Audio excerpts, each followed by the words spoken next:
Folks, I think it's abundantly clear that we have a Trojan horse in the White House. Stay tuned for this important message. Are you ready? Thank you for supporting Honest News Network.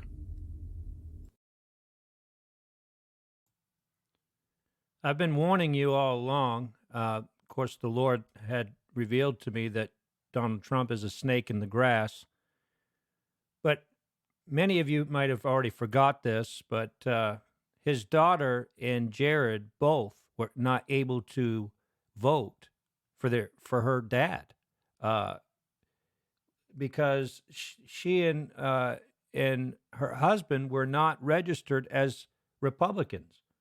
Ivanka Trump and the president's eldest daughter, top surrogate, and senior White House advisor, is finally officially a Republican. And she says, I'm proud to be a Republican. Okay. For years, Trump and her husband and fellow White House aide, Jared Kushner, were registered Democrats, donated to Democrat politicians in their home state in New York, and held more progressive views on social issues, including gay rights. Okay? Now take a look at this. Is Trump Republican? And this shows his timeline.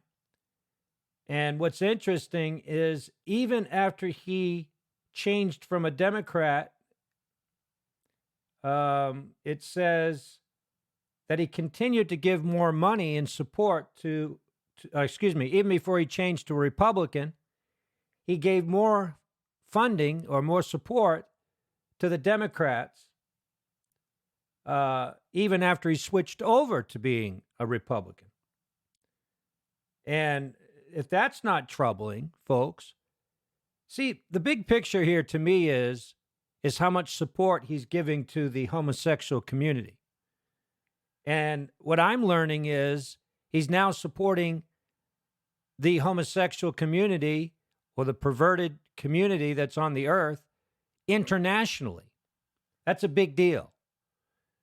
He's not just promoting and protecting the rights of the homosexual, what they call the LGBTQ something else now. I think they even have another letter added to that.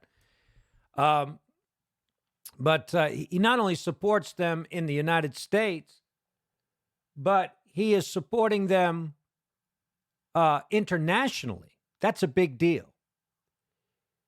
It says here, during the 2016 campaign, one of Trump's chief GOP rivals, Jeb Bush, leveled the accusation that Mr. Trump doesn't have a proven conservative record. He was a Democrat longer in the last decade than he was a Republican. There is indeed some truth to Bush's contention. Trump's political allegiance has flipped repeatedly. Did you hear that? Repeatedly during his time in the public eye. In 1987, the year his famed book, The Art of the Deal, was released, Trump registered as a Republican in New York, according to the PolitiFact. The following year, he even floated the idea of running for the party's presidential nomination. Yet, despite his stated allegiance to the GOP, Trump donated more money to Democrats than Republicans between 1989 and 2009. Now, folks, think about that. Don't you think money speaks louder than words? Where a man puts his money? You know, they say that old antage, they say, put your money where your mouth is, right? Further demonstrating his political promiscuity, Trump turned his back on both major parties in 1989 by registering as an independent. In 2000, he mounted his first actual run for president as a candidate for the Reform Party. Despite an early withdrawal from the contest, he won the party's primary in California. Trump's allegiance switched again in 2001 when he registered as a Democrat in 2001. Speaking in 2004, Trump shed some light on his rationale. This is just sick, how he flip-flops. He's got no sense of morality. There's no sense of morals here. It's just whichever way the wind is blowing. In many cases, I probably identify more as a Democrat. That was just before he ran for president. Trump said in an interview with CNN, "It just seems that the economy does better under the Democrats than the Republicans. Now it should be that way." Now it shouldn't be that way. But if you go back, it just seems that the economy does better under Democrats. But certainly we have had some very good economies under Democrats as well as Republicans. But we've had some pretty bad disasters under the Republicans. Trump has previously voiced support for some traditionally liberal policies too. See, what he's trying to do is he's trying to change the Republican, the publican. He's trying to change the Republican to something that meets his taste. He doesn't want to be too far to the left. He doesn't want to be too far to the right. So he wants to take both and mix them together. You see what's going on here, folks? And I think the most dangerous thing that he has done is his support for the homosexual community internationally. Are you listening?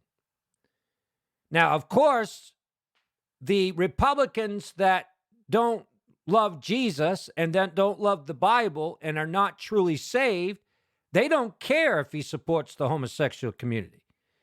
Because after all, the quote-unquote Republican charismatics, they support homosexuality. They're not against it. Joel Osteen's not against it, right? Hillsong's not against it. Are you listening? All these charismatics today that say they are Republican, they are really just like Donald Trump. They want to have the best of both worlds, so to speak. They want to mix the two together. Do you know what the Bible calls that? It calls it Laodicea. You say you're rich, increased with goods, and have need of nothing. But I say unto you, you're wretched, you're poor, you're blind, miserable, and naked. And knowest not that thou art blind, miserable, and naked. Wretched. That's where we are today.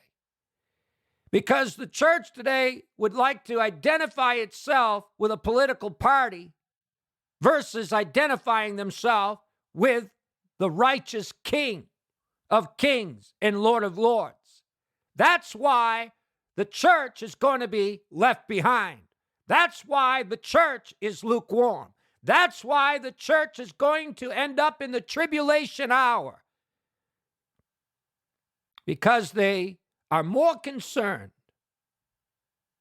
with the cares of this life than they are with pleasing God.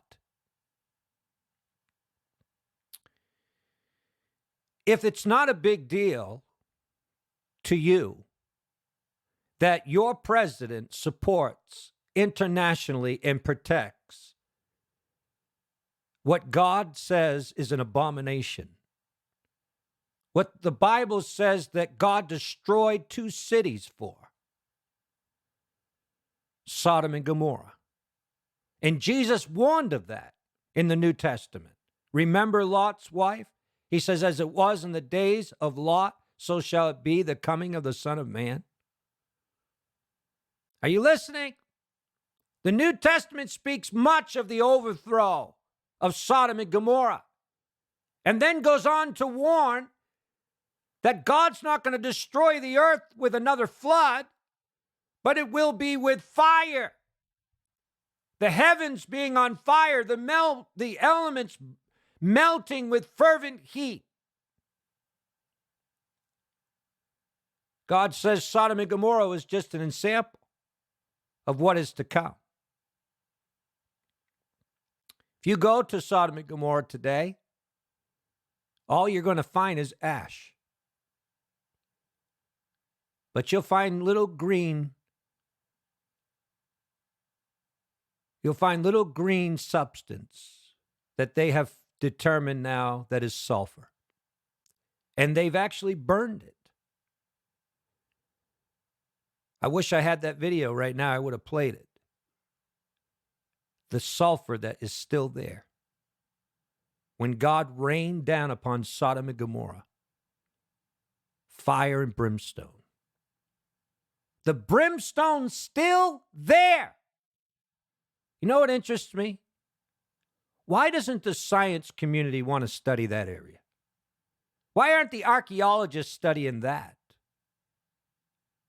Huh? You ever thought about that? They're willing to go look at Noah's Ark to some degree, but they don't want anything to do with Sodom and Gomorrah. Why? Why don't they want to go down? There's plenty of videos, plenty of information out there, but they don't want to find out what this sulfur is.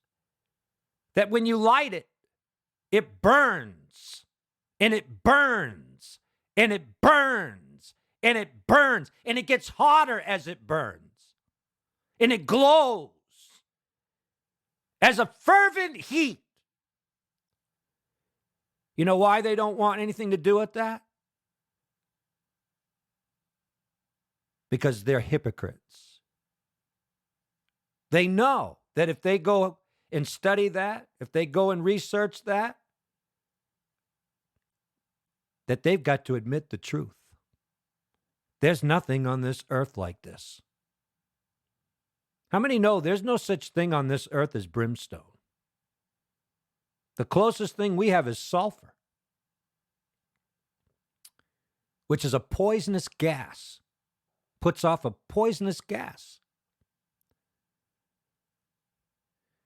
But the science community wants nothing to do with excavating that area, with doing nothing. I mean, that whole area, it's still in the shapes of buildings. The structures are still there. God, in his mercy, he left it there as an example that to those that afterward, the Bible says, would live ungodly. Let's see if we can find it. Sodom today. Let's see if we can just find it real quick. Let's see if we can find it. Because, I think we need to do that. This is the sulfur that they found, or I should say the brimstone that they found. These are the structures that are still there. See if I can find something better here. Look at this. The structures are still there, folks. All right? The structures are still there. See if I can find something a little more substantial. Look at that. How come the science community doesn't want anything to do with that? Huh? Bunch of hypocrites. Bunch of hypocrites. That's why. No, they don't want to study. They don't want to study that area. They don't want to study about this brimstone. They can't find this anywhere on the earth. This brimstone that burns. Let's go to YouTube and look up a few videos of this. Let's do this live right now. Why not? I mean, why not do it while I'm recording this? There's such a hypocritical generation. I mean, there's plenty of videos. Plenty of videos, folks. This is a hypocritical generation.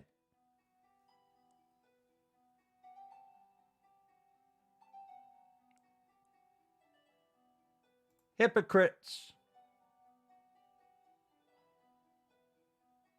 I don't know if this was it or not.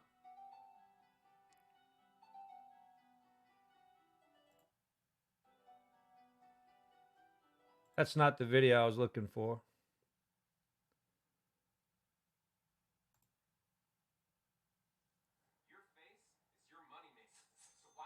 Isn't that something?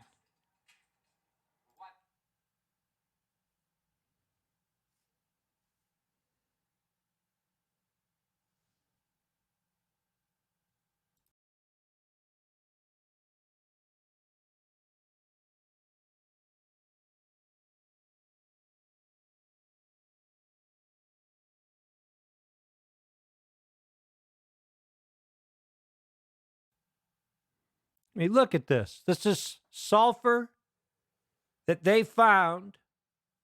I mean, brimstone that they found. Watch how fast this stuff lights. I mean, it's highly flammable. Highly flammable. And then it just ignites, but then it just burns and burns and burns, and it melts. Just like the Bible says. Look at that. Look how fast that stuff burns. Look at that. There's nothing on the earth like this.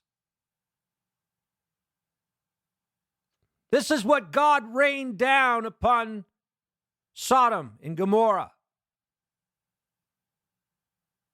But the hypocrites don't want anything to do with this. And that's something. It just keeps burning. I want you to notice how this stuff just keeps burning. It doesn't burn out. I mean, you talk about a fuel. If it didn't have a poisonous gas to it. I mean, look at the substance of this. Look at it, people. Do you see how that even when it melts, it becomes almost like a lava? It drips with fire. And they just want to stay away from it. They don't want to study. They don't want to learn about it. It's not like it's off limits. Anybody can go there. But it's because they're hypocrites. That's why. It's because they're hypocrites. There's better videos. There's better videos out there. And of course, if I wasn't looking for them right now, I obviously would find them.